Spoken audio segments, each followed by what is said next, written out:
friend of mine I went to school with, his father was a high-ranking policeman.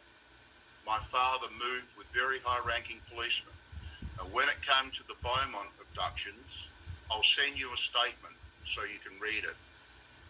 My father deliberately used policemen's sons in the abduction and murder of the Beaumont children. He said he stitched them up. He had them in the palm of his hand for the rest of his life. He had immunity to prosecution. Now, can you explain that? Can you explain about the Beaumont children? Can you define? Okay, I'll explain the Beaumont children. On the day that they went missing, my father, it's better that you read it in the statement, but basically they were brought to our house in the boot of my father's car by Anthony Munro. There's a statement in the Advertiser where my father stated that Anthony Munro brought the Beaumont children to his house in the boot of his car that afternoon, Australia Day, 1966. We all saw them. Well, I was kept down the back, but eventually I managed to get to the front. And you know what? We had men in suits directing traffic at each end of the street while my father performed some touch-up work on the 3 dead children in the boot of his car. And if you really need to know, the little boy had his penis severed, and my father stitched it on back to front. Now, he would have done that deliberately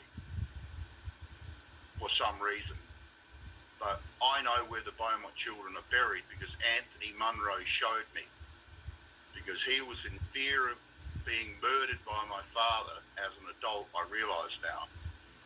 2 weeks after the children went missing, Anthony Munro drove me at high speed over to my grandfather's property at Stansbury, and the sinkhole there, which we called the well, had just been filled in, disguised completely. You wouldn't have even known that it had been there, okay? So my grandfather, unfortunately, was pulled into this whole thing.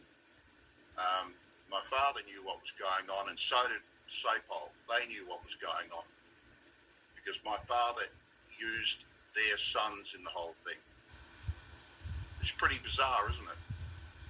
I've made a full statement in 2011, and then I upgraded that in 2015 because I remembered going over to Stansbury 2 weeks afterwards. What happened was my father took the children down to a reservoir down south from Adelaide, and he kept them there for about a week and a bit in the water, and then he moved them to Stansbury. But he also had 3 wards of state that he murdered in the same week. He took 3 children out of the Goodwood orphanage that looked like the Beaumont children. He dressed them to look like the Beaumont children, dyed their hair, etc., and he walked them around all over Adelaide. He thought it was a real joke. That's why we have reports of the Beaumont children were still alive, because there were sightings of them. He deliberately did that. Then he took them down south and in front of my sister Ruth, threw them off a cliff. And it was a day when there was a busload or a couple of busloads of children from the orphanage down there. And Ruth looked over the side of the cliff, and there were 3 children laying on the beach. 3 people walked up and they walked off with them, okay?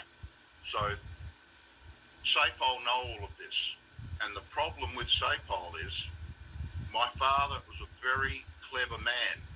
I hate him, but he covered himself by, I think, put the 3 wards of state in the same hole as the Beaumont children. So the police can never dig up the Beaumont children, because then they have to explain the 3 missing children.